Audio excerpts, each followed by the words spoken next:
Selama 2 pekan, Juma pun terpaksa memainkan peran sebagai umpan sepanjang hari. Ia berjibaku menghubungi Karmiadi, mengundangnya agar bersedia berjumpa kembali. Alih-alih Karmiadi termakan umpan, namun sebaliknya Juma selalu gagal sepanjang pekan. Juma pun semakin gelisah sebab nyawa yang menjadi taruhannya. Bagaimana? Berhasil? Ayo, coba lagi. Coba lagi. Tapi dia nggak bisa dihubungin. Karena kami memang udah nggak ada hubungan lagi, Pak. Ini masalah harga diri.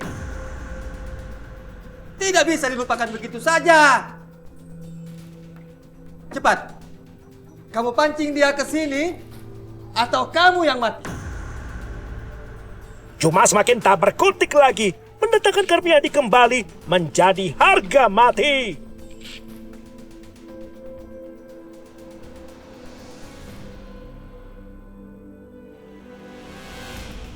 Dua pekan berlalu, Matsari masih saja bernafsu. Karmiadi masih terus dia buru, menuntaskan sakit hati serta dendam yang masih menggebu-gebu. Berani-beraninya Juma berselingkuh di belakangku. Aku tidak peduli. Sampai kapanpun. Karmiadi akan aku bunuh. Jangan-jangan di belakangku mereka masih bertemu. Kurang ajar.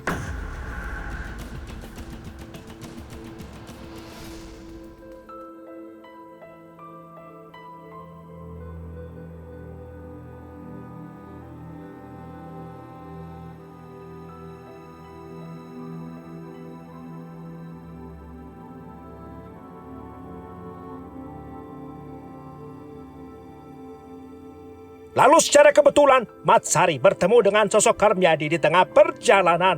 Kemudian tiba-tiba timbul sebuah ide di pikirannya. Matsari pun langsung bergegas pulang ke rumah dengan sebuah rencana. Lalu, apa rencananya?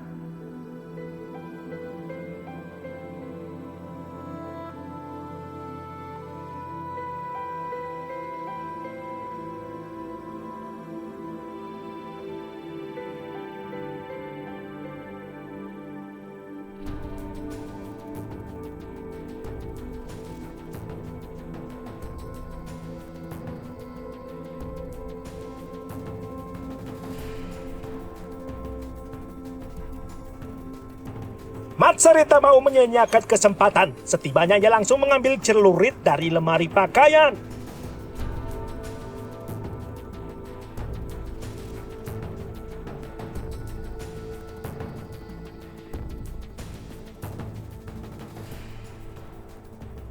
Juma!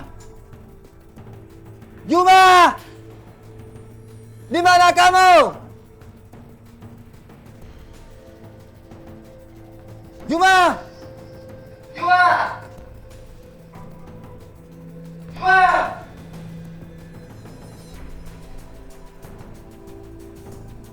Di mana kamu, Juma? Juma!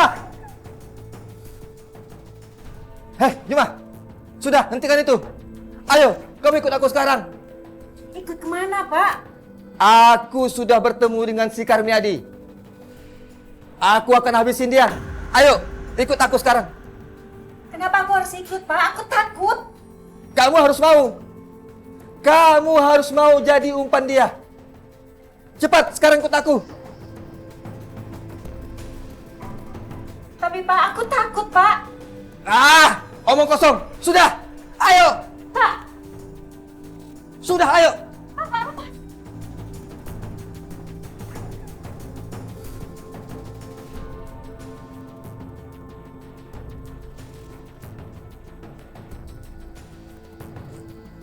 Hei, awas ya. Kamu jangan lari. Kalau sampai kamu lari, kamu yang akan saya habisi. Paham kan? Iya, Pak. Sudah, sekarang jalan. Hei, jalannya biasa saja. Jangan memancing curiga. Ayo jalan. Saya akan ikutin kamu dari belakang. Matsari teliti mengamati sambil menunggu kesempatan menghabisi Karmiadi. Tindakan ini bertujuan untuk mendapatkan bukti bahwa Juma benar-benar berselingkuh dengan Karmiadi. Sementara Karmiadi masih sibuk sendiri memperbaiki kandang burung seorang diri sehingga tidak memperhatikan peristiwa yang sedang terjadi. Karmiadi tidak waspada. Dia pun langsung termakan umpan yang berjalan di muka. Cuma, aku kangen Cuma. Maka bangkitlah murka Matsari yang menyaksikan peristiwa. Matsari langsung menyerang Karmiadi membabi buta. Hei! Ngapain kamu senyum-senyum sama istri saya? Enggak. Kamu suka sama istri saya? Enggak. Saya tahu perselingkuhan kamu dengan istri saya. Enggak apa.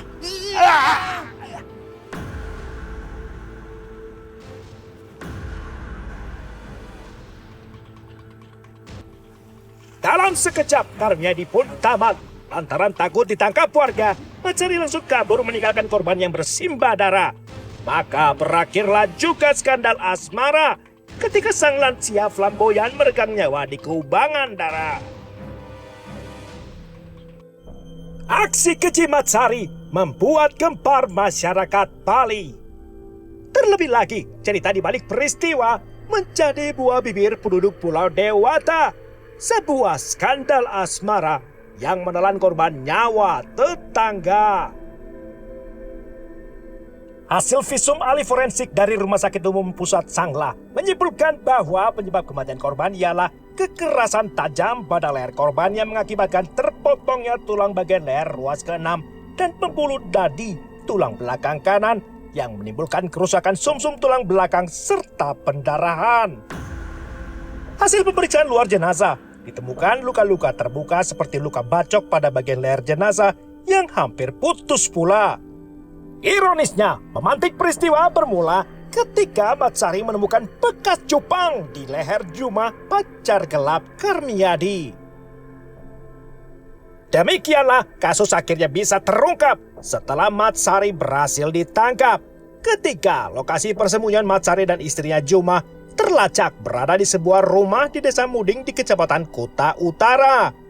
Matsari ditetapkan sebagai tersangka dengan dijerat pasal pembunuhan berencana. Saat dimintai keterangan, Matsari mengakui segala perbuatan.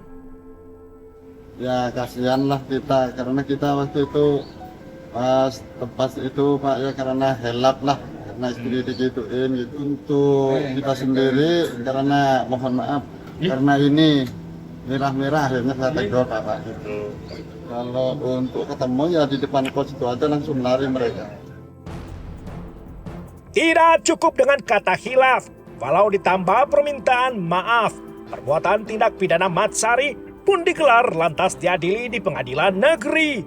Hingga puncaknya, 23 September 2021, Majelis Hakim Pengadilan Negeri Badung menjatuhkan putusan, menyatakan terdakwa Matsari terbukti bersalah, sehingga dijatuhi hukuman pidana 14 tahun penjara.